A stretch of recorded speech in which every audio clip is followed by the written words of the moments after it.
There it is, everybody. There it is. That's how you do it. That's my favorite flavor right there. The wild berry. So good. Wild berry Celsius. No aspartame, but we get it other ways we can. Yeah, they sell those in the 4-pack now at my local grocery store, which I'm happy about because you get them cheaper. Welcome, everybody, Comics and Conversations. We've got a great show for you today. It's going to be a great evening. We're on a crunch time, though, so let's get it going in with the crunchiest of crunches. We got Angela Curry. What's going on, Angela? Nothing. I'm not. Oh, wow. I just realized that could be assumed to be blowing bubbles. Careful, phrasing. Blowing bubbles. Phrasing. You gotta be careful what you say these days. So many things just wrong. This is the internet. Abort. Anyway, hi Jason. Hello, Angela. I didn't have my drink. I couldn't like you, but I have my Starbucks, and then I realized. I got my Starbucks too. Had a bong or something, and I don't have a bong. You have a bong? I don't. I have Starbucks in a cup. Are you a pothead, Angela? No. Angela's a pothead, everybody. I have my Starbucks too. Cheers. I guess. We have a great show today, Angela. I'm excited. This cat is the talk of the town, the belle of the ball. Everybody's screaming his name in bed. What's going on? Hey, hi, Vaughn. Nothing much. I'm glad to be here. I swear I was gonna be on time, and then it was like a 4:50 something. I just turned. I'm like tapping the button to turn. I'm like, why is my computer not turning on? I'm gonna check my phone. The Wi-Fi's off. I'm like, what is happening? Power. There's a beeping in my phone. The powers abruptly went off for a minute. Have no idea why. But I don't care because it's back and I'm here. Yeah. I'll investigate the problem at another time. A likely story of the youth is what I say. I say schemes and scams and lies, Vaughn. We all know your secret. Yeah. We all know how it's. Please tell, because that would be news to me. No. We gotta keep them secrets, man. Okay, that's true. Reveal it to. How else would the Whisper Network work? Oh, right. If we revealed everything. Well, that's true. Yeah. Yeah, it's good to see you, Vaughn. Thank you for coming on. We run it. It's kind of Angela's kind of on a crunch a little bit, but we normally go an hour anyway. I said a little bit. Just a little bit. I mean, I'm not. Yeah. I mean, we'll probably go the normal time. We try to keep it to an hour for rewatch capability. Rewatchability. Okay. That way, maybe you get more backers or two. And by the way, speaking of backers, if you could care less about anything any of us have to say, the link for Phenomenova 3 is pinned to the top of the chat in the description below. So please click it. Check it out, share it out, back it. We love you for it. But in the meantime, Angela, who's in the chat that's going to back today? Oh, well, we had first here, we have Mr. Michael Rushbrook. Hello, Mr. Rushbrook. Cheers to you. And David from Genuine Comics came in. Oh, hello. Good man. Hello, man.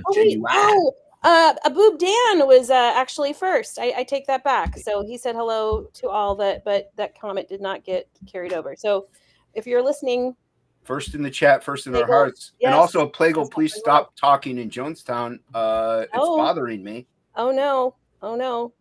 Mr. Cranberry Langers. Yes, Cran, as for short. I had the pleasure of being on a stream with Cranberry. I saw that. Yeah. Very cool. Yeah. Cool. He streams on his channel. And we got Mr. Henry Bemis dropping links. So cheers to Henry. Hail. Nice. Cran's channel on the chat. Yeah. So anyway, okay.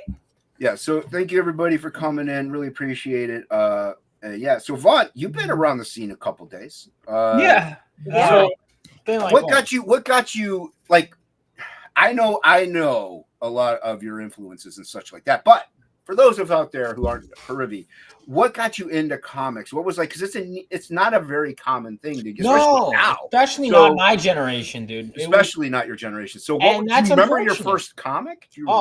I'm grabbing it right now. So when I was in, I was always into superheroes ever since I was a little kid, which is what infuriates me about how poorly marketed comics are.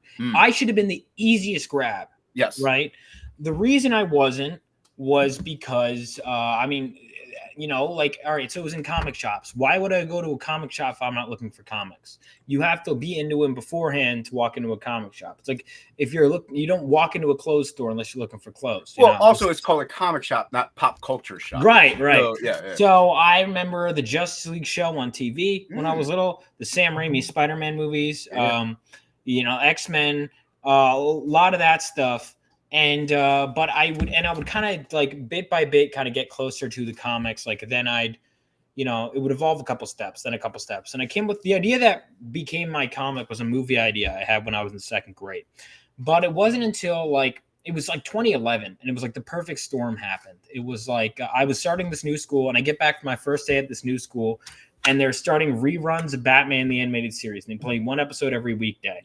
And it happened to be just the perfect timing. That Monday, they play On Leather Wings, the first episode of the series. I didn't even know it was the first episode. I watched it and I'm like, that's awesome. Now, I think I had seen a few episodes, but I hadn't seen that many. What was the series called again? Sorry. Batman, the animated series. Batman, the animated series. Oh, sorry. I thought I heard something else. Anyway, go on. Yeah, Okay. so then I would make it a routine. Every day I get home from school. This time I watch Batman, the animated series. And it would be, and then that same fall, Batman Arkham City comes out. I'm playing that. I'm getting into it. And I dive deeper into the Batman lore. Now, my previous Batman phase was like when Lego Batman came out and The Dark Knight came out. It was like 2009 or so. Mm-hmm. So then it would go dormant for a bit, then come back a bit. And that Christmas it rolls around. I'm done with Arkham City. I'm watching the animated series, and I started to get DVD sets of the entire Batman the animated series. So, but that's not enough because I'm like, you know, they keep referencing the comics. For years, I've always been talking about the lore. Like, oh, Two-Face used acid in the lore. And I'm like, you know what? Why don't I actually, instead of talking about it and Googling it, like, let's dive into these comics I've heard so much about. And so I'm looking up best Batman comics.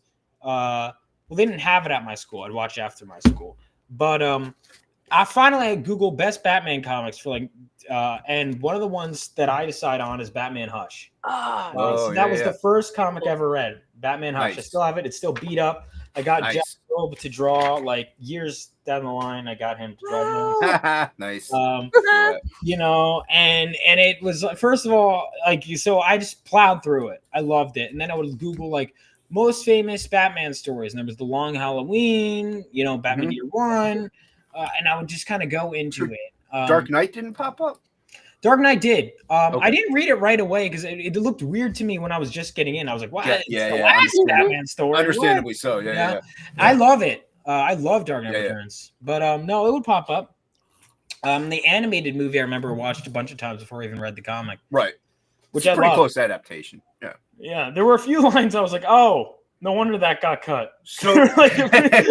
So, so you first came into everything with Batman then? Yeah. Oh yeah. Yeah. So do you consider yourself a DC guy though, or no? DC, it's weird because it's like I when I was younger, I read more DC. I need to get into it. I think the thing about it is, so the New 52 was a weird time because that was the New 52 thing, and I was like, what? I'm just getting into this, and they were just restarting it. I'm like, they're throwing out everything. I was like, I'm just getting into everything. What? And like, I know for a lot, like, so in some ways it was new reader friendly, but in others it'd be like Tim Drake's not Robin. He was never Robin. What? Right. I love Tim Drake. Like, so A Lonely Place of Dying. One of my favorite Batman stories. Oh wow! Like when Tim Drake becomes Robin. But I remember getting into that. I'd read mostly trades, right? I didn't read a lot of long runs, and apparently I missed the boat with Scott Snyder's Batman run. That was something I should, but I didn't like Damian Wayne because I love Tim Drake so much. Right? Maybe I never gave him a fair shake, but just the few comics I read, he was such a brat. He is a brat. No, Damian is a I wasn't a huge Damian fan either. Coming into it, I'm like, I don't know about this. He was just, and he was like So he was whatever, but and then it would kind of come back to me in phases, comics. But I mostly read DC, the occasional Marvel. And it wasn't until I was in college, flash forward a few years, and for some reason I just had this itch to read X-Men. I don't know why. I just did. And I'm told start with Giant Size X-Men #1. That's what you start with. So I do. You know, and I think you should. I 100%, and then reading the Claremont's run. So I start doing that. And I was majoring in film, and I was like, oh my God, this is awesome. And it was like one of the things that I liked about it was like you could go from idea to idea to idea to idea and do all these long running stories. And then I was looking at, you know, film, and all my ideas, I kept feeling like I had to restrain everything for budget or whatever. Right. And it was something so liberating. And I was seeing a rise of independent comics. And I was like, this is so I can make my big budget ideas and I can own them. And I was like, this is perfect. I was like, why am I not doing this? Well, and so I started to do that. And Nice. it's not like you're like, oh, I really love movies. Oh, I could maybe make this a book. Oh, Yeah. what are books these days? Oh, comics are kind of a thing. Oh, yeah. You are a comic fan Gateways. first. No, yes, I was, And and then I you became a bigger one. But that's the thing. Like a lot of people, especially with the crowdfunding scene, independent scene, and all that stuff. They want movie these pitches. days, Yeah. A lot of people that are coming into it, they're like, oh, I have an idea that's a good book or a good movie, but they just like, oh, you know what? Comics are they're easier. That's what they think, and it's like I don't have to write as much. The artist can do everything, and so they're not fans or collectors or anything like that. They don't appreciate the lore. They really just want to put their thing. And it irks me a little. It's like a proof of concept. No, that was my thing. So this was originally a movie idea when I was little. I want to act in it, star in it, which is why the character ends up looking like me. Is because it was like that was my idea. Hey. Great. And that kind of stuff. I'm so glad you finally said that. Anyway, but the thing is, I've admitted this countless times. Okay. But the thing is, here's the thing. In everything everyone does, even if it's a fraction of a fraction of a fraction, the's a little bit of you. Dude, look at Spider-Man and compare him to Steve Ditko. Do a side by side. Like he literally just do himself. But anyway, I mean, so that happened, and I was like, you know what? It got to a point where I loved comics. Like I think Claremont's X-Men run, because I'd read trades and whatever, and I liked comics, but that run really solidified comics as a medium and why they could do things that other mediums can't, even animation. Because I had gone from a movie idea to actually this works better as an animated series to actually this works better as a comic. And then if I make an animated series, if I make a movie, great. But I'm writing it as a comic. And I think when I started translating my screenplay for the animated series to a comic is when I started to see little differences. I'm like, this works this doesn't work as a comic. And it made me go back and go, well, how do they do it? Oh, so that's how they tell it. And it made me appreciate both mediums more. And that's another thing is, being a comic reader, a comic fan, growing up with it, and a movie buff, wanting to write scripts and stuff, how to translate it into a comic format. Like I did a book years ago. It was one of my first books ever. And the guy, like you could tell he was used to writing novels or something because the way it was broken down, there's no structure, no nothing. I had to dictate like how many panels the page turns, the beats and everything like that. Like it was all written there, but I'm like, I really need 5 panels for this page. I had to dictate what happened in the first page, second page, and third page in order to get the middle page right. I didn't know what was going on. It was chaos. It was chaos. And you know how to format it then and translate your movie script. So I think that's dope. And this is the other thing getting into it. Love comics if you want to get into comics. Yeah, people you're like, oh, I want to make a comic. I'm like, you gotta there's certain things you can do in any medium. I love movies. There's things I can write in a movie that I cannot write in a comic. There's things I can write in a comic I can't write in the movie. There's things I can write in a short story that I'll tell you when there's things, and what I like about comics, it's kind of a blend between the two. You can have prose qualities in a comic book, but you can also have cinema. But there's also I would look at how you could juxtapose talking about one thing in a monologue with a visual. Watchmen does it a lot. A lot of the way you transition things between visuals. And so there are people, someone was at a con recently with me and said, this reminds me of something out of a movie. So there will always be that in me because that's just what I majored in, what I know. Yeah. But I remember I was much more particular in my earlier scripts, and now I'm better at handing things off. And I'm getting better at learning the medium because I wanted to create a great comic book, not using a comic book to tell what I really want to do. Because the fact of the matter is the mediums are different. And if you're going to tell the best story in a comic book, then tell it as a comic book. Stop doing a fake movie. That's not going to work because it's not the same medium.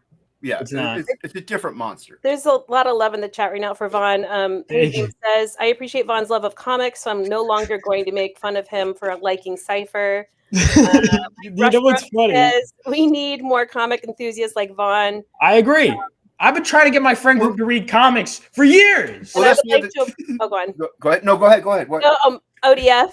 Cheers, ODF. I would like to applaud my future employer and Lord and Savior Vaughn Coleman. So you're doing really good, man. Well, and that's the other thing. It's not just people that are passionate like Vaughn, but people that, and I'm sorry you are, but that are young. Yeah. Like Oh, I'm a God. middle-aged man. I've been collecting comics whenever the boom happened and everything like that. So I was kind of there. So I was Yeah. used to it. I'm the addict. I'm the guy tapping the vein to get the next book. Right. So, you know, I'm a collector. I build all these things up. But to get the younger generation in, somebody who's in their early 20s or mid 20s or even late teens, even teens, it's not as easy to do. Especially I tried to convert my friend group. It's not easy. Many times. You got to compete with movies, video games, internet, you know, social media. Now COVID's over, so people are also going outside.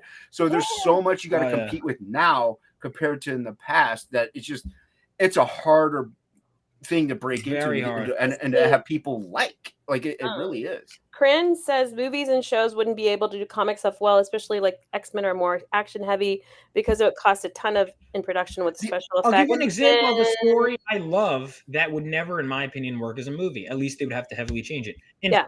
X-Men. That required multiple ongoing monthly titles and all kinds of crazy retcons and lore. I love that story. Would not work as a movie. And that's what you'd have to heavily change it. And to be honest, if I was given 5 X-Men movies to do, even though Inferno would probably be my top 5 favorite stories, I don't even know that I'd adapt it. No, and that's the other thing. A lot of these, like, if you want to do a comic right, like if you want to translate a comic series to a movie, it has to be a Netflix series that lasts 20 years. Like because there's no way to do it. There's so much content, so much there, and there's so much development of the characters and how you can get into them, the in-depth, just the way it works. You can't do that in 2 hours. Like you can't. There's no, even if you make 5 movies, it's like you have 30, 40, 50, 60 years of stuff to contend with. There's no way. Yeah, I remember even going back to like with Batman stuff because you have to kind of just pick a certain starting point to go, right? Which is why I do. Yeah. At first, I was unsure about like James Gunn's, you know, say what you want, but I like that he was like, he was just going into the world because that's kind of how it felt. Like Batman Hush, we're on our 3rd Robin. We're this many, you know, it's like with the Batman movie, I was explaining my movie plan and my friend kind of goes, okay, hold on a second. So you have one movie where he's just Batman, then Dick Grayson comes in, then you have Jason, then Jason died. And it's like, that's like 5 movies just to get to the Robin you want to get to. And I'm like, yeah. You know? So you have to kind of, but again, that medium allows for that. Yeah, no, go ahead, Vaughn. Yeah, I mean, I just think that people don't understand. Like, it's not, comics aren't just like, there's something special about just, and I think I started to appreciate it in college too. One of the other things I love about it is you can go to a convention, you're a fan of this story, walk up to the guy who created it and get something signed and talk to them. Oh, or you hang out with them at a bar after. I can't go and just be like, Steven Spielberg, you want to get a drink? You know, I talked to Chris Claremont for an hour at one of the after parties. You can go up to Steven Spielberg, but you might get maced. So, didn't what is it? Ink that got a signature of Todd McFarlane on a napkin or something? Yeah, at a gas station. Oh, that's crazy. Yeah. But also, I want to say Henry Beavis' comment earlier. I told, because you know what? I got sick of all the Cypher hatred. I told Chris Claremont, who created Cypher, I'm like, you know what? I went out of my way to say this. I was like, I love Cypher. You did it. And he goes, I love them too. And he goes, I said, were you mad when they killed him off? He was like, yeah, I was really mad when they killed him off. So, you know what? He appreciates that I'm a Cypher appreciator. I may be the only one. I may be the only Cypher. It's made for you. People like who they like, and that's Do you like Cypher? Okay. I honestly can't even remember the cat. He's the one. So Cypher was in New Mutants. Did you read New Mutants? Yeah. So he's the one that could understand languages. Oh, okay. Yeah. I know who you're talking about. Well, Great that's character. the other thing. He could also wasn't he the one who understood Warlock? Yes. Yeah. He was the goat. Yeah. I don't know if he's the goat, but I don't even know if he's in my top 5, to be honest with you. But I do like him, and now I feel like because I've been made into the Cypher defender, I have to double down. Here's the thing. It's kind of a lame power, but at the same time, imagine it today. Imagine all the knowledge you could absorb and everything just because you can understand and talk with anybody. It's like, useful, but not cool. That's the thing about it. But not cool, and that's the best way to phrase it. But that was the thing. What I liked about him is he was a guy that was objectively useful. Dude. He wanted to be that kind of hero, but he just wasn't. I loved Warlock. I was a Warlock Who doesn't? fan. Warlock is Sienkiewicz, like dude. Sienkiewicz. Oh man, he's one of. And my another thing too with movies, where like even an animated series, you're not going to see that kind of art style change between issues. You're not going to go from a Sienkiewicz from like Bob McLeod to Sabu Sema to Sienkiewicz. I'm not the I no. All right. Luke is saying that Vaughn is the only Cypher fan. Not true. So I remember when I went to LA Comic-Con just to Cypher, I had one single person go up to me and go, "Are you Cypher? Awesome!" You know. One. Luke also says, where'd it go? Actually, it was two. The chat is going pretty fast. The only adaptation of the Phoenix and Dark Phoenix saga that was even close was the animated series. The movies have effed it up time and time again. I've seen that. Which is the other thing. You can't do the Dark Phoenix saga. Again, you can't. As a comic book, it worked best. It could work as a series. But that's the thing. You'd have to make it a series. You can't do movies. If you do movies, you have to do like 7 movies just to get halfway through it. Like there's so much going on there. Like it's a. Didn't the last movie end with the Dark Phoenix? Like, and there was no movie. It was a fight on a train. Like, why was there a train? Okay, I didn't see. Well, that's the thing. That's the newest X-Men one. I watched that after I didn't watch that the newest one. Yeah, it's so okay because I had seen the first ones before I read Claremont's run, but I get to the pleasure of watching Dark Phoenix after reading the comic, and I was like, this is horrible. It's so bad. Like, it's shockingly bad. That was my thing, though, because I felt like there was a follow-up movie after that to continue the saga, but then I think the pandemic or something happened. Oh, no, it was New Mutants. That movie was delayed for so... That New Mutants could have been dope if they went straight horror. Like, made it rated R and made it the Demon Bear and horror. Like, go full on board with it. I mean, it could have been good. It could have been good. So,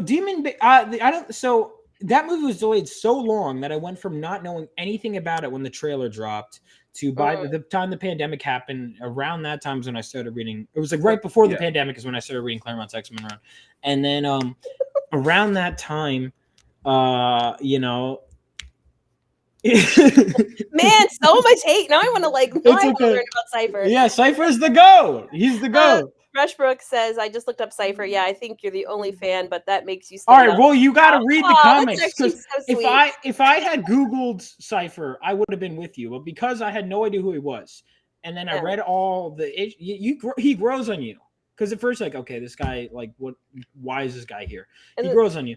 But that movie had delayed for so long that by the time the New Mutants movie actually came out, I had read through the Demon Bear, and I was like, I went from when I saw the trailer going, who are these people, to going, that's not right. That's not right. You know? Yeah, that's the problem. Like, I did like the way they, like, the girl who played Ilyana was she's good. She did a great job. Danny Moonstar also, that girl. Yes.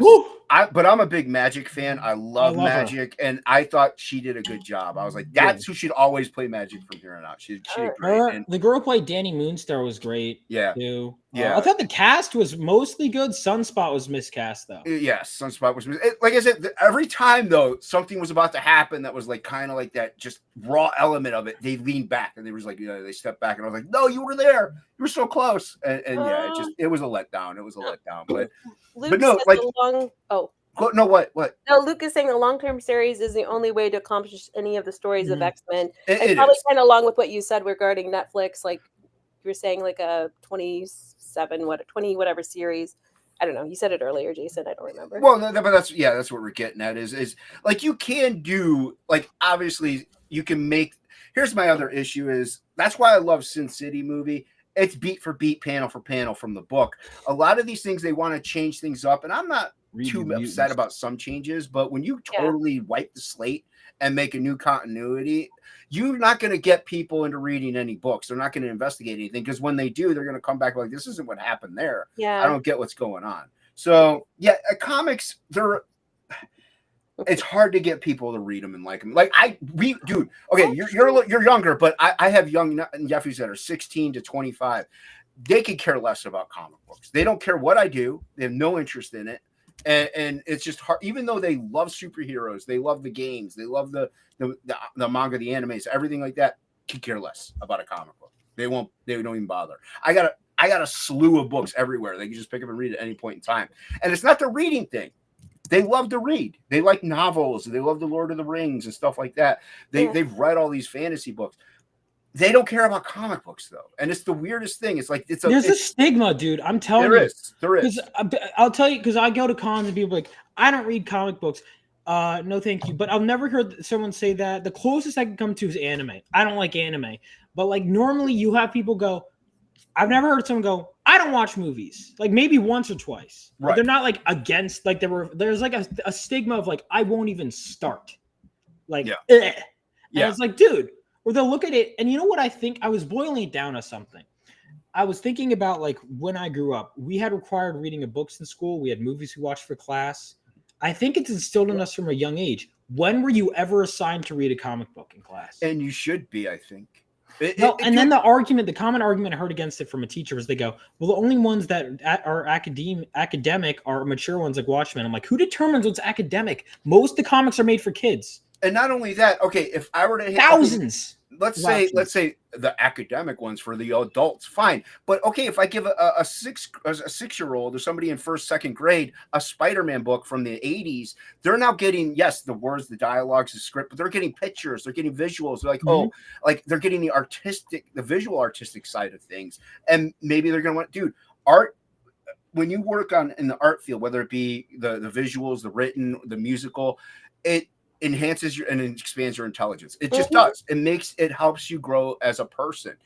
Why not help them by giving, hey, here, dude, Spider-Man is the perfect one to inject on you younger people. It just is. Like it's there. So what, or even like maybe a little older Batman, like an 80s Batman or something like that. But I just think stuff, I don't care, mainstream, not whatever. And yeah, like the indie scene is a little more adult oriented, but they can grow into that. But then they can see different styles, experiment with different things and different words. Then they can get into stuff like, oh, I really like Rembrandt and I really like, Kurt Vonnegut. It'll just grow. But what do? They're like, oh, read this book, that book, look at this painting, you're done. Yeah, right. I don't get it. Like if you look at a comic, you're getting all of it. You're getting all of it. When people actually read my comics, even people that don't know it, they're like, it's good. I'm like, yeah. Well, there are ones that are written by people that are better than me. You should try those too. Well, that's the thing. Ronan says there are famous stories like Treasure Islands, etc., that are in comics. So yeah, there are. Yeah, and they could give them that too. But that, like you said, you could grow. But that's the other thing. We all know we can always improve, no matter where we're at in our life and in our stage as far as artists go. And when I say artist, I am using the broad term. Because most people are like, oh, writers aren't artists. It's like, well, they are. They're just written artists. They're not visual or musical. So, but we can all grow and expand and try and do different things. And to me, you got people like Jim Lee and stuff where they plateau and they just stick with who they are. That's fine. It works. I'm not mad about that as long as it's good. But yeah. So aside from comics, because we love comics, like what were some of your other written? Like, are you into stuff like Dostoevsky and Vonnegut and stuff like that? Or I need to get into it. I read some of that in school. Some of Vonnegut. Well, that's what I'm getting at. Like what are some of your novel writers? So I'm doing a short story collection with Allie actually, and a bunch of others who are doing it. And the one that got me to start short stories, it's funny, we had to read so many for school and they never really got me the same way. Someone had mentioned it to me, a coworker at one point, I have no mouth and I must scream. And finally I read that story and I was just blown away. And then I was even more blown away when I found out that was written in one night. Wow. And is considered one of the greatest. And it is something about just the purity of just writing something and getting into it. And so I wrote a short horror story at the end of college. And then I kind of stepped away for a bit. And I was like, I'm sick of having to write. I love writing comics, but I'm writing ultimately for the artist, right? Yeah. For myself too, but to translate to someone, I'm like, what if it's just me and the page? And there was this subreddit, No Sleep, where they post short stories, and now there's this there are lots of YouTube videos that just narrate and read these, and I was like, a lot of people are just putting stuff out there, and so I just ended up hunkering down and writing a lot of short stories. Nice. But on there, I'd say some of the best, Rebecca Klingel, aka CK Walker. She's genius. She wrote the story called Baraska. That is one of the most disturbing short stories I've read in a while. There are a couple of other really good ones online. I just got into H.P. Lovecraft's work. Nice. I've read 50 of his stories now. Because I'm writing something. My friend was like, "Oh, we have some Lovecraftian elements," and I had read Call of Cthulhu, and that was it. And I was like, "Let me go back through." A lot of it I listened to audiobook and some. I was going to ask you about audiobooks. Some back and forth, but I've read Shadow over Innsmouth is probably Shadow over Innsmouth and the Dunwich Horror are probably my top two. but I just like I dove into Lovecraft stuff, so I really like his. Yeah, I mean, there's a lot of people I pull from. Nice. Yeah, I was curious because, like, I mean, like I said, I got away from comics when I was like in my early 20s, just not because of like a shift in anything, just the shift in my life. Yeah. And so, like, I kind of got more into like band art and just like, you know, wacky stuff and just getting stuff that's out there. And then I got back into books, and it injected into like what I was doing throughout those first years in my 20s. It injected into what I'm doing in the comics now, and it made for a good mesh, you know. And so I think going outside of the medium that you work in can help you draw influence and inject. Oh, 100%. Yeah. So no, you don't want to stay in one. I find I pull from. And here's the thing: some stuff is escaping me now, but I know after as soon as this ends, I'll be like, yeah, you're oh gonna my god, you know. Yeah, so that tends to happen, but yeah, I mean, I pull from because when it comes to comics, obviously my first things I come to is I'm like, oh, my favorite writers with that are like Chris Claremont, Frank Miller, Marv Wolfman, Jeff Johns, Chuck Dixon, Jeff Loeb. Like those are probably some of my tops. Kirkman's working his way up there with Invincible. I'm really liking Invincible. But then, you know, when it comes to other stuff, God, I'm trying to think of some of the other writers that are. Dude, you're on the spot, so of course I know. Forget. It happens to me all the written time. down. I can just. If I'm just talking to somebody while we're in Discord, I can name like just off the bat, you know, a plethora of things, of influences and stuff. Like, once I'm asked a question, I'm like, yeah. Yeah, but no, it's the way it works. Well, I'll ask you another question in the meantime, because I'm curious about it. What is your work relationship with the artists that you work with? Like, how dictatorial are you? Are you like you know, Alan Moore, where you're like, I need 5 staples in the top, or do you like give them a little more flexibility? So I've kind of been going around it. Earlier on, it was a bit more dictatorial, and as I've gone about, I'm relaxed a bit more, and I think it's resulted. But there are certain elements where I'm very like. I'll give you an example today. I just got a message from my artist, so I assume a new page is in. There would be page 21. Nice. So we're about halfway through the book in terms of pencils and inks. Awesome. So yeah. So I would say in terms of that, there are certain things that I'm less particular about now as in terms of shot composition and whatever. But I'm more so making sure the characters are right. I don't know if I'd say he's a terrible writer. I think he doesn't. Here's the things he doesn't, and I don't think this is necessarily bad. Lovecraft is a terrible writer, but I love the world created. I don't know if I would agree. No, I can't really read it, so I didn't know who he was saying. So yeah. I just interrupted myself. No. I wanted the chat. We did this so Angela can highlight the chat and we can interact with them. I'm the eyes. Okay. Yeah. Well, but no, I first felt that way. But then rereading Call of Cthulhu, I actually do think he's very skilled. I think his thing is, and he is, I would never write like Lovecraft because even there's an exact quote from him in here where he goes, he has no interest in writing human beings. He has no interest in writing. And if you've read my work, I am very much a character first guy. Part of why actually another influence, James Cameron, right? His characters are always at the forefront of his work. I'm this Claremont, his X-Men run. Like I would rather have a okay story with great characters than a great story with characters I don't care about. Now, here's the thing. Lovecraft's characters are almost always boring.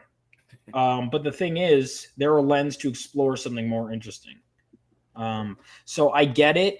I think the concepts, I would agree. Like I have ideas because the stuff's all public domain that I would love to do where I take a character focused thing from Lovecraft's lore. Like I have ideas for my own stories that I'll get to eventually one day, hopefully, maybe we'll see.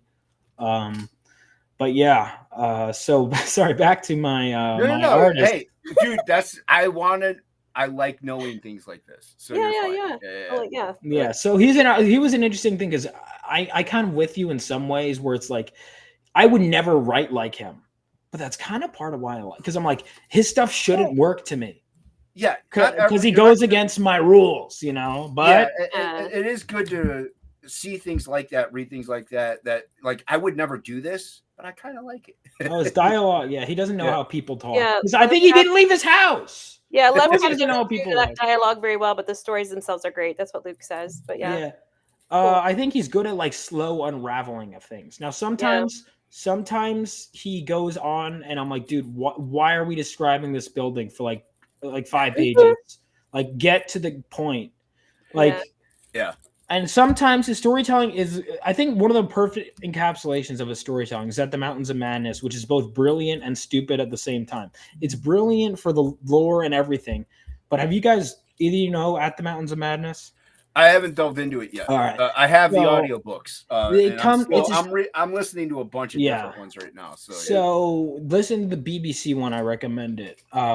But same with Shadow over Innsmouth. But what was it you were talking about? at Sorry. the Mountains of Madness. Okay. So they have this brilliant lore, right? They uncover millions of years of history. I won't go into the details. How do they uncover it though? They're looking at statues. I'm like, how? Like the lore they go into is so cool, but I'm like, how the hell do you decipher this from like statues? There's no way. No way. Lots of creativity. I'm like, if I would just be like, that's a weird creature, and they're like, no. And then they had this history with this. I'm like, you cannot be picking this up from looking at. There is no way. I could see if there's like hieroglyphs on this that they're reading, but it would have been in an alien language. Yeah, So- well, I mean, but so are hieroglyphs before we I don't think understood so. them. Matt LaRocca is saying, wasn't he a heavy drug user? One of the stories is about a house. There's Oh, the shunned house? Is that what you're talking about? There was a story there. They're all Shunned heavy house? drug users, man. I don't think he was. I'm Wasn't sure Edgar Allan alcohol Poe or drugs, recently? one of the two. Yeah. Yeah. But anyway, sorry, back to my No. relationship. That's Hey, okay. we don't mind going off on tangents. I following know, you. but I wanted Following it because so like I'll give you an example. Like this, my artist just came up with something where these characters are in this force field, and I'm like, the force field, because from a writing standpoint, if it's a character I don't care about, it's different. But it's like I want it to function like this. Here are the limits, here this. So when he draws something and I'm like, hey, this is great, but if the visuals don't convey this, can you build this restriction in? That's now when I kind of come in. But like I'm not at, or like for example, this one character I thought looked too calm in a shot, and I'm like, can you make this character more worried because it says something about the character? If this one is more worried, then this character is more relaxed. Stuff like that, I'll input, like direct a bit. But I used to be heavier in how I directed before. And now I'm less so. Now I'm at a point where I'll be like, here are a bunch of beats in panel form, and I'll say this could be a panel or multiple, doesn't matter. And I'll be like, let's say this is roughly 4 pages, go nuts. And then from there, it's like they can make, and then I go and look at it. And whereas before I used to say, why is that panel so much bigger than this, even though this is a bigger moment? Now I'm like, you made this version that I thought was going to be most of a page down here, and this thing that I thought was going to be small, bigger, but it works. Right. So I've kind of relaxed more, and I think it's made me a better writer and certainly a more efficient writer. And it's probably made his job more fun because he's not just like waiting for, I hope Vaughn appreciate, Yeah. So that's another thing. I try, as I've done it more, I try and be more of the kind of writer I would want to work for if I was an artist. Right. While still maintaining control of my vision. So it's always a balancing act. I'm still learning, but I think my issues are going to get better because my relationship with my artists has gotten better, and therefore the way I write for artists has gotten better. Well, that's the other thing. Like, if I'm doing my own book, if I'm writing and drawing it, I know how far to push, like, let's say an expression. Right. I know how, like, excited or sad or emotional that character's going to be. So I know how far to push that. But if I'm working for someone else, it might be like, he's in this panel, he's crying. Okay, I draw him crying. And then you're like, no, you understand. There's like, these emotions are coming out so hard. There's a river is coming out of it. I'm like, okay. And I'd have to redo it because I'm not in your brain. Like, so I don't know. I'm in my own brain. So if I'm writing it, I know how far to go. So the balancing act has to be there. And you have to be okay as an artist to, like, it's your creation, it's your idea. And you have to be understanding of that if you're working for somebody in that regard and be like, okay, this is their baby. I want myself in here too. I want people to see what I can do, but I want your vision to come to life. And so you really have to, and I don't think there's a problem with that, but being a little too helicopter mom, is a bit much. And I was definitely that towards the beginning. Yeah. With my artist, I like made him go through like 100 different hairstyles. It was like, oh no, but it might be like, not actually 100. I know. Is this the same artist from the last book? Yeah. Oh, okay. And at one point, he goes, "Dude, like he was in the nicest way possible. He's like, this is getting kind of ridiculous." That's so cool though that you have that way to communicate, and that he's. And I'm like, thank you for being honest with me. Yeah. Well, I didn't drive him crazy enough yet. Shockingly. Well, the other good thing is about today is like you can be like, no, I want this kind of haircut, and you can send him like a screenshot or a photo, an image, a screenshot of your haircut. Yeah, but back in the 80s or 70s or something like that, what could you do? You mail them a magazine cutout? Like it would take forever to like. Yeah. So we have a very fortunate time period that we're in many ways. In many ways, where we could just be like, hey man, pop in Discord, let me know what's going on. Yeah. We can do this right now and flesh it out. Yeah, we message on Facebook. Yeah, and there you go. And you could even, like I said, go interact through video call and be like, hey, like you could. Sometimes it helps, even if you're writing something and I'm drawing it. If you're just there, be like, no, draw that line a little more at a 45-degree angle. Okay, I can fix it. Like you could get it done faster than you would be able to like just, oh, my edits are in the week later and now I got to fix them. Like it's a lot better with what we have now and what we're doing now. And it's one reason why we can do what we do, because you can then reach out to somebody in, Norway and have them draw you something. So it's a great period that we live in. There are disadvantages, obviously, but I think it's fantastic. And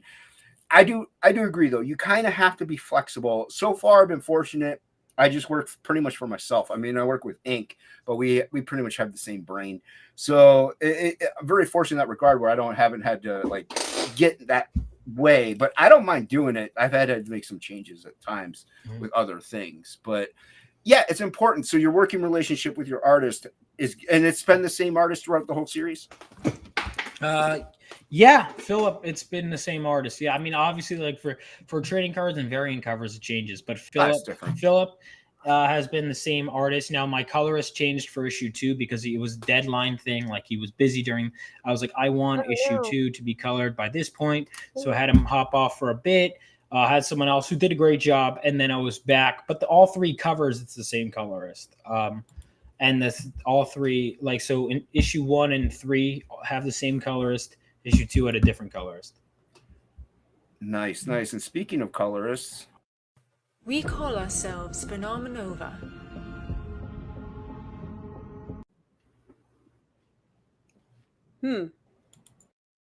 We call ourselves Phenomenova. Yesterday, the Stormbearers, a deadly group of mercenaries, took control of a nuclear reactor. Before we arrived on the scene, Galvanite, a superpowered teenage boy, attempted to stop them. He failed. His story ended there that day. Ours began shortly after. Today, I sift through the memories of that day. I will put the pieces together, and we will bring those responsible to justice.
Very cool. Sorry about the Yeah. buffering.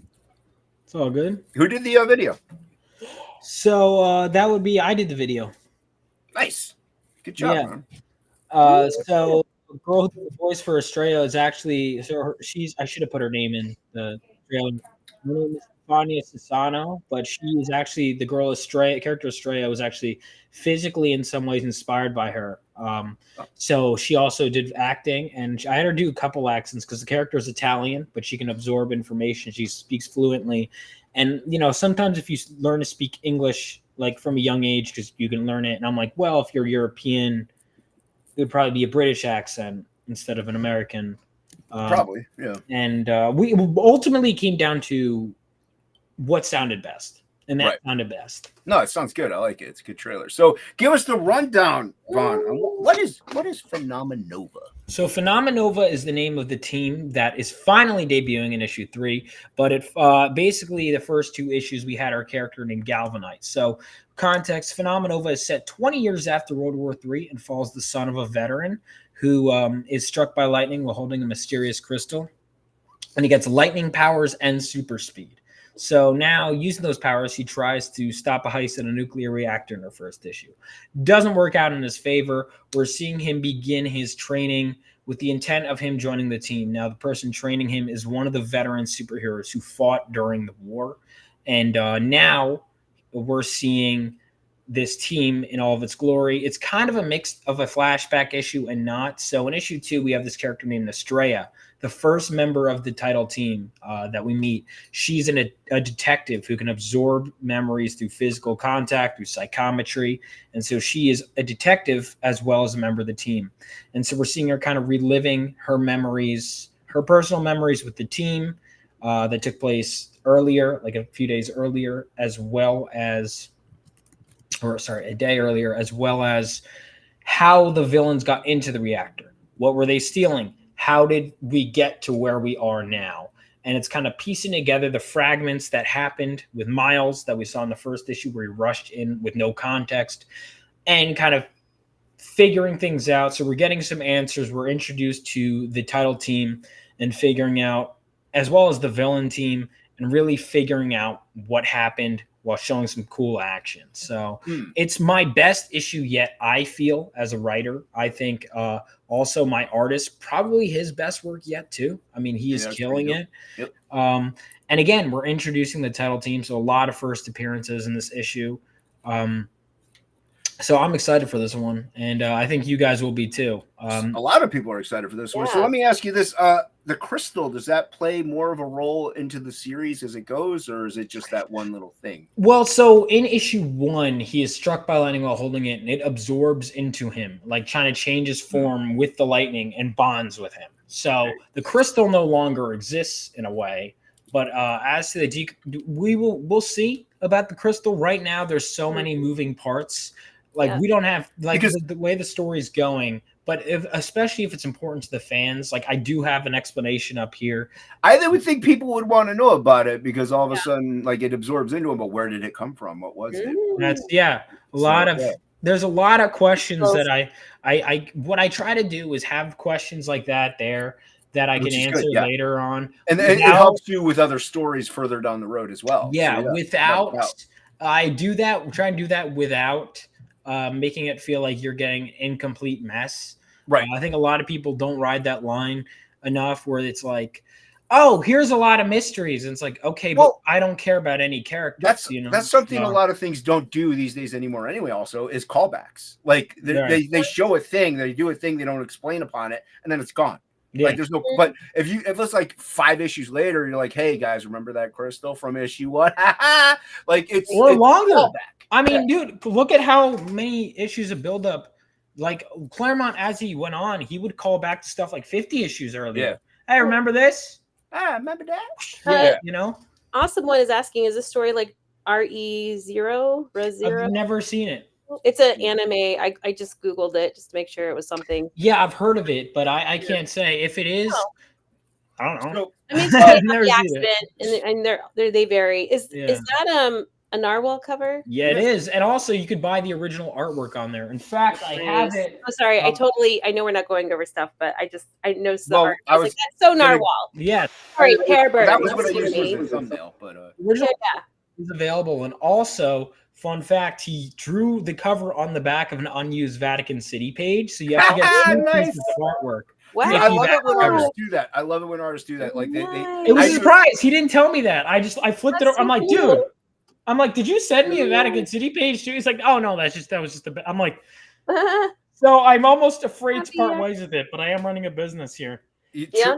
So, It is a business, my friend. You are right. Yeah. You are right. So, how many pages is Phenomenova? issue 3. So every issue is varied so far. We are going to hit a fine. standard. It was supposed to be 28 pages this issue, but I had so much cool action stuff. As I was writing it, I'm like, man, I'm really not giving my artists a lot of room here. I was like, you know what? We're showing off all these characters. Why don't I bumped up the page count from 28 to 43. Oh, wow. Also, I ended up just revising the story, making it better because I'm like, I'm never going to get a second chance to debut the title team and all these villains. Let's really make it shine. Nice. And so I said, you know what? We'll do it. We're not going to do this every issue, even though we're two out of 3 have been big issues. But issue 1 is 65 pages of story. Jeez. Issue 2 is 24. And then issue 3 is 43. Well, that's the whole thing with the indie comics is that you can make Do that. You can do that. You can make the books if you need to tell the story in that many pages. That's how many pages it takes. Why fluff it or make it less just because? Yeah, of the that's the luxury. Now, Yeah. How am I gonna solve that if I ever go into stores? Well, we're not there anytime soon.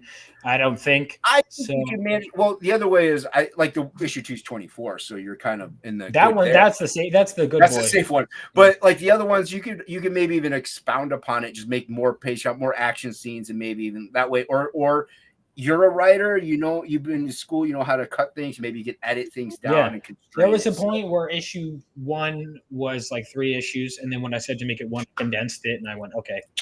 And I started cutting stuff out. Yeah. So you'll I be know able to do it. You'll be able to do where issue 1, quote unquote, would have ended, where issue 2, quote unquote, would have ended, where issue 3, quote unquote, would have ended. So Yeah. I know how to divide 1. The third, I would have to figure out. But anyway, we're not at that point. You guys are going to have a really cool reading experience. Now, for Phenomenova, is it a limited series? Is this like going to go? No, ongoing. Forever? Ongoing.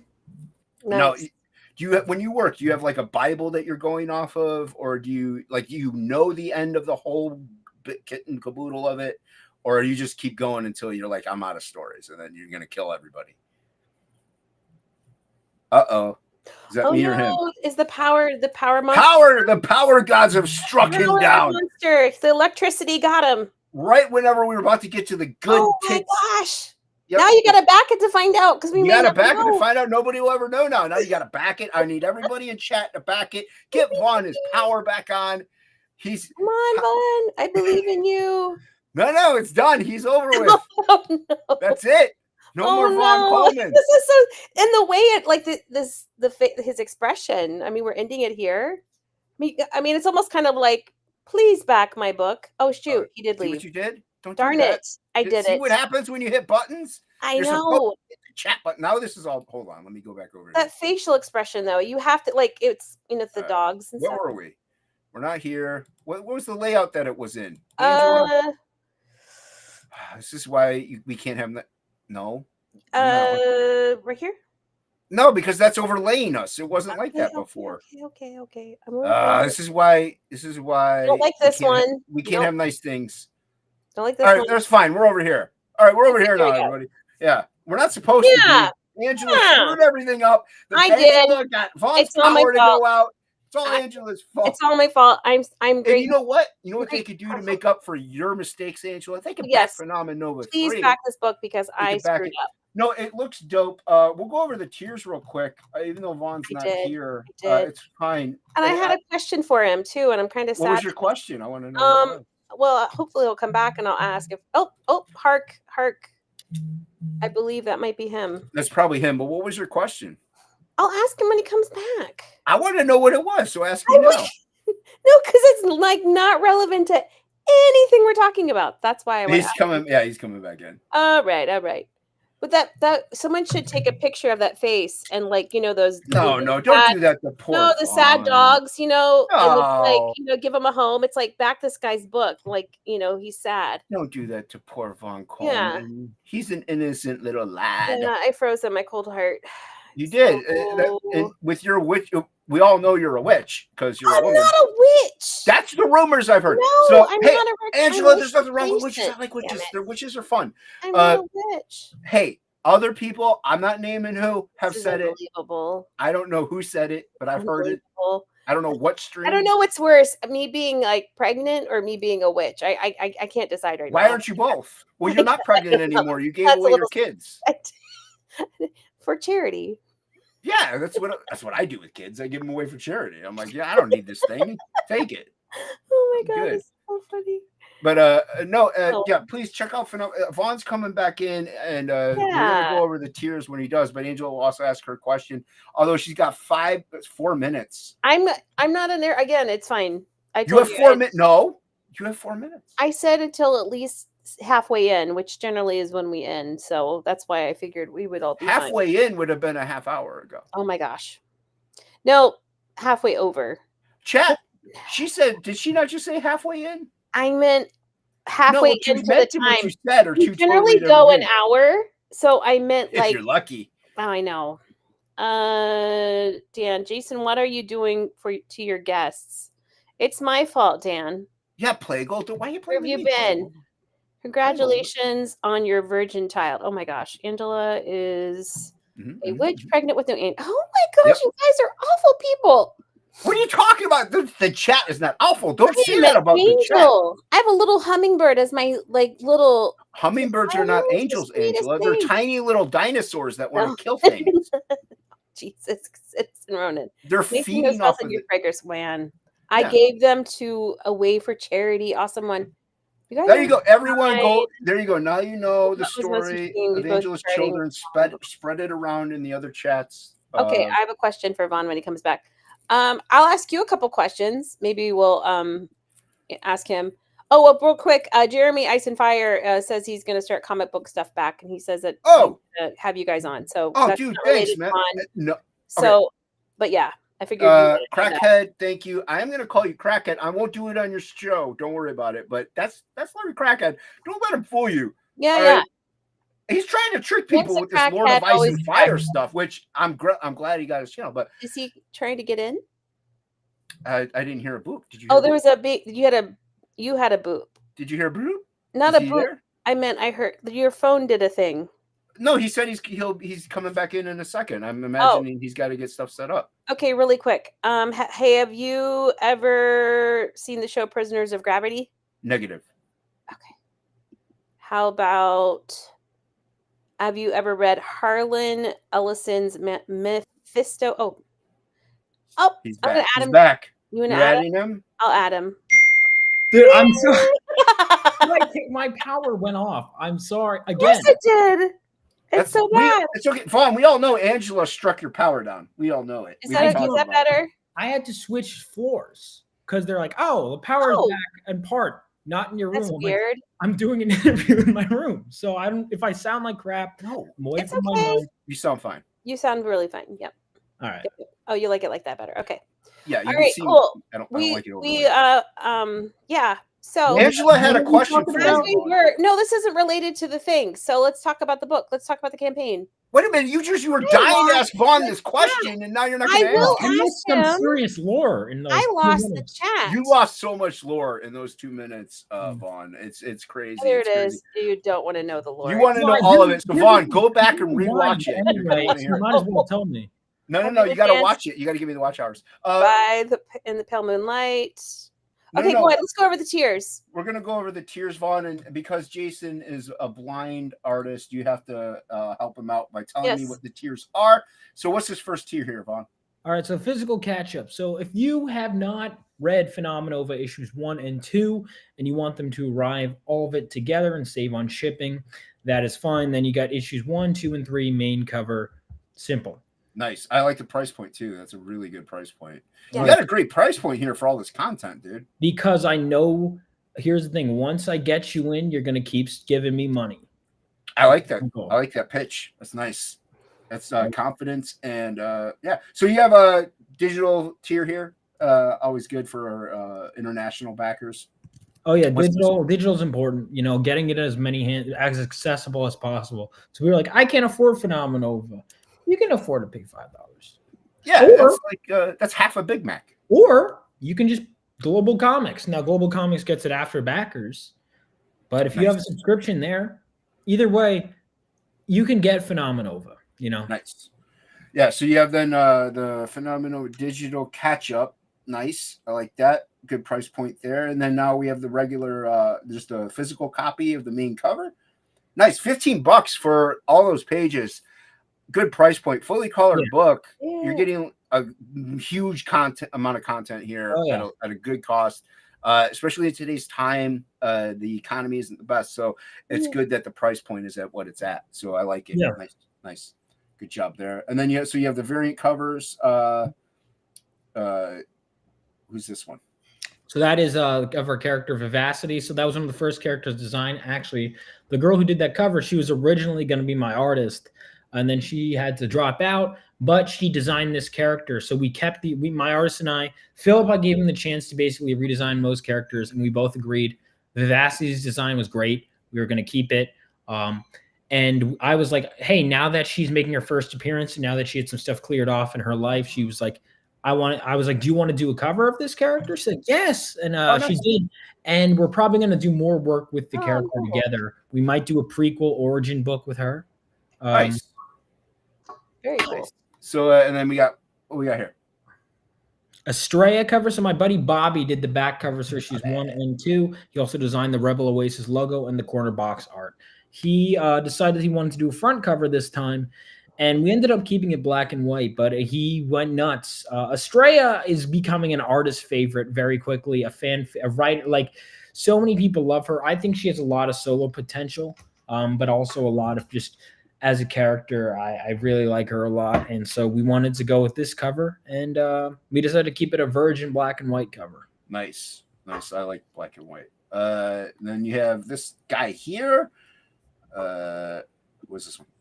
The Stormbearers. So I wanted a villain cover. My buddy Zach, he and I are working on a book. I mentioned that I was reading Lovecraft for a friend's book. This is that friend, but he did a Phenomenova cover. The original art for this and the Estrella cover, as well as the Narwhal Pair Bird cover, are all available on the campaign. And that's, but yeah, that Stormbearers has all the villains on the cover. Nice. So. And then you got your Pair Bird cover here. Nice. Indie darling, as we call her. 6:15, Mom. I'm still in this thing, okay? I said 6:15. I said it'll be probably done by 6:15. I can mute her.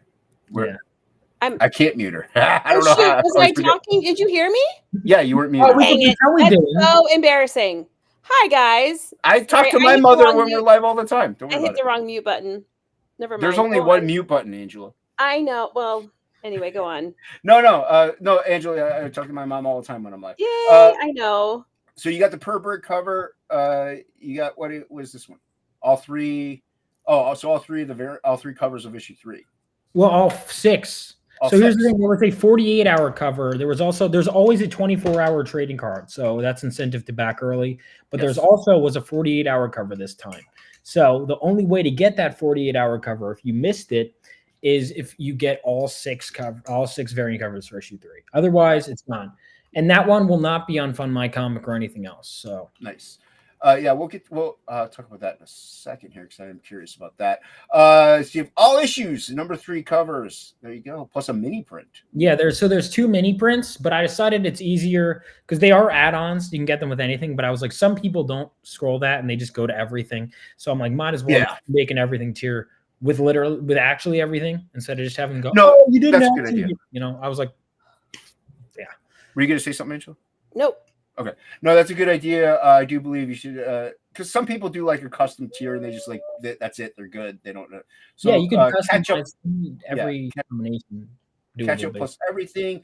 Once again, really good price points. Really good price points. Very good. I'm kind of breezing through this a little bit. Didn't you have a Juju card or something? That was the day 1 card.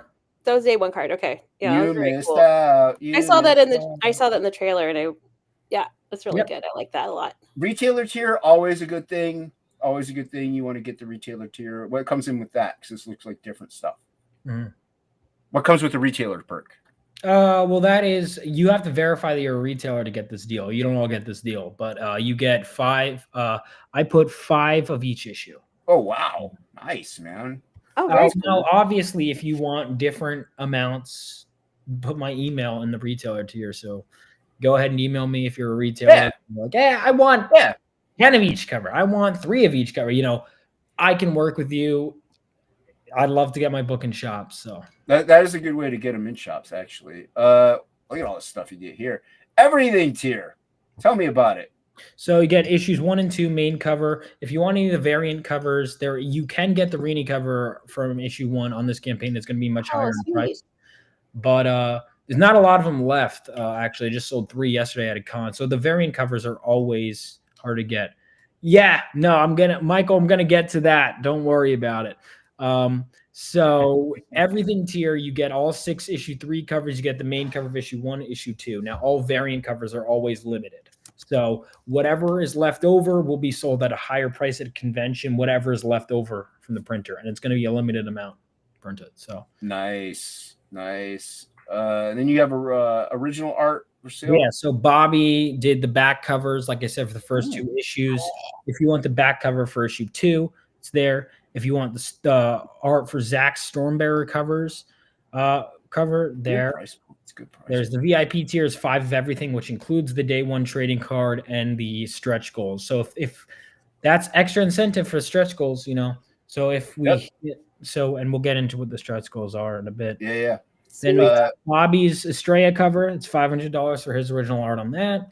Nice. Berg, you get that. Plus, you get that unused Vatican City page, all for $500. Hey, that's so awesome. No, even still, $500 for a cover is a good deal. Like no matter, like it's a good deal. Like no matter if that Vatican City is on the back or not, it's a good deal for.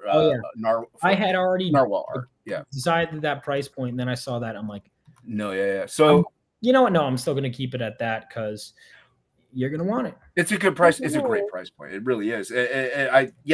So you were talking about Rushbrick was saying something. Yeah, well, you scroll down. Scroll down. Talking about fill me in.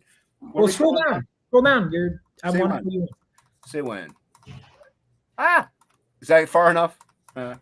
Jason's an idiot. All right, come on. Keep going. All right, so past that. So there is also a fan art contest, by the way, and the winners tend to do stuff. So there we go. Stop right there. Up a bit. So that is if we hit 12K. So the 2-time fan art reigning champion, if you guys want to try and dethrone him, Brett Barkley did this trading card of Estrella. If we hit 12K, everyone who's a physical backer gets a trading card with this artwork. Nice. Cool. So if you're like, oh, I missed the day 1 trading card.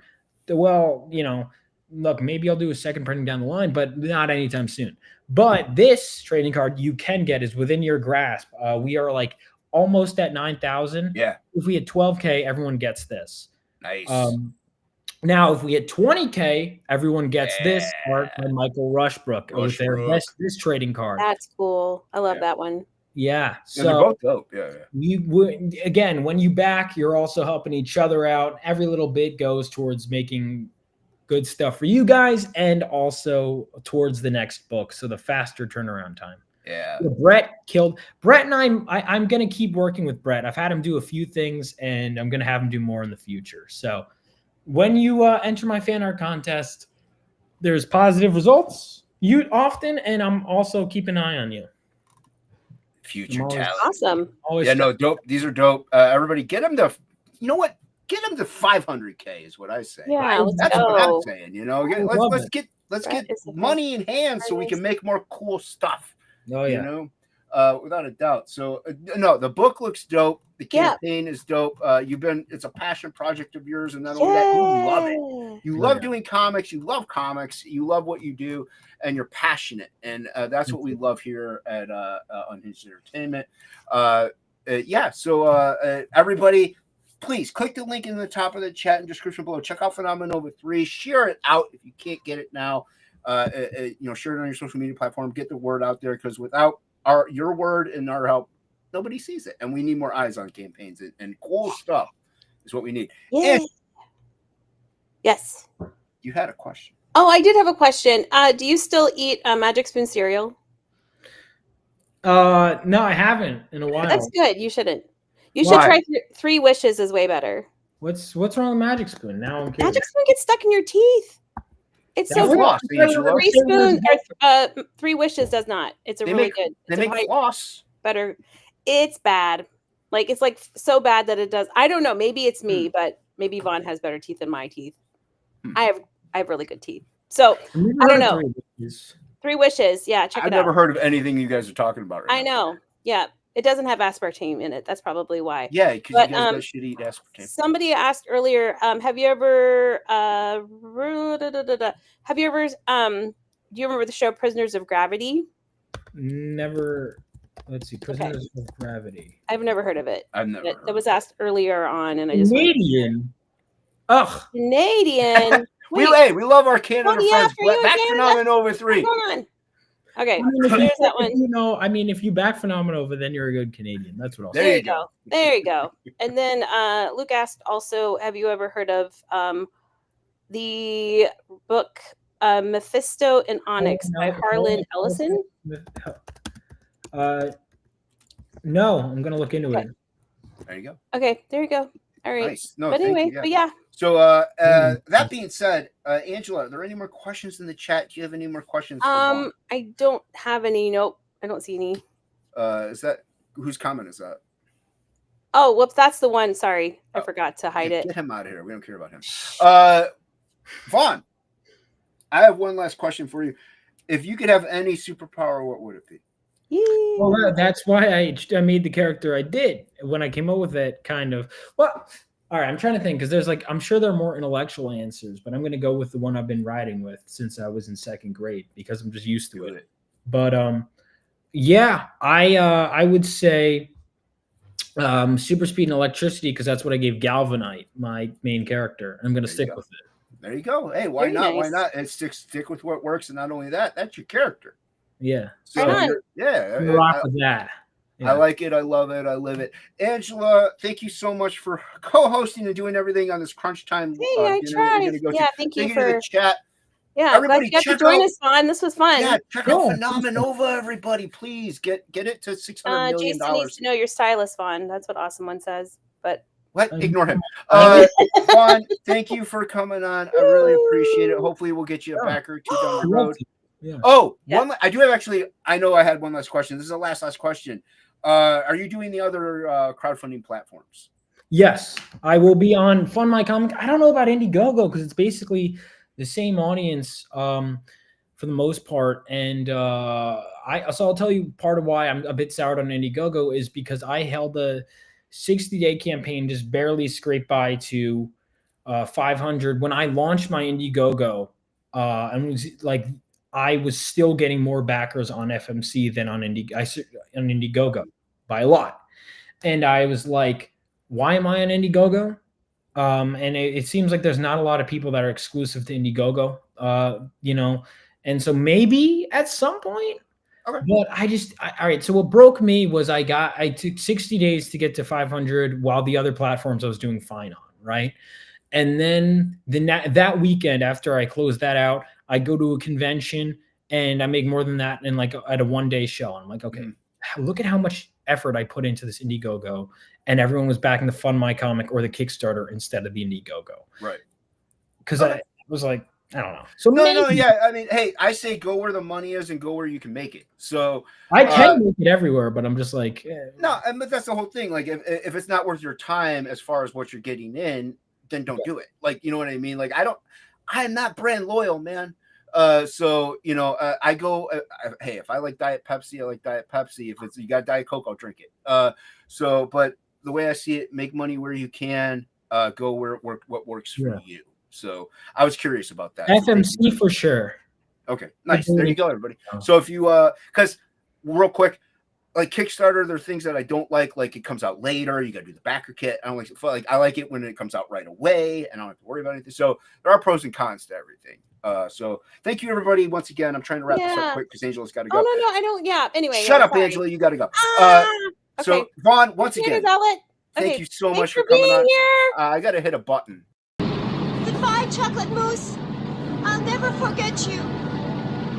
Goodbye, Ducroix. Take care of yourself. Goodbye, Deja Vu. I'll always remember you. And I'll miss you most of all, Scarecrow.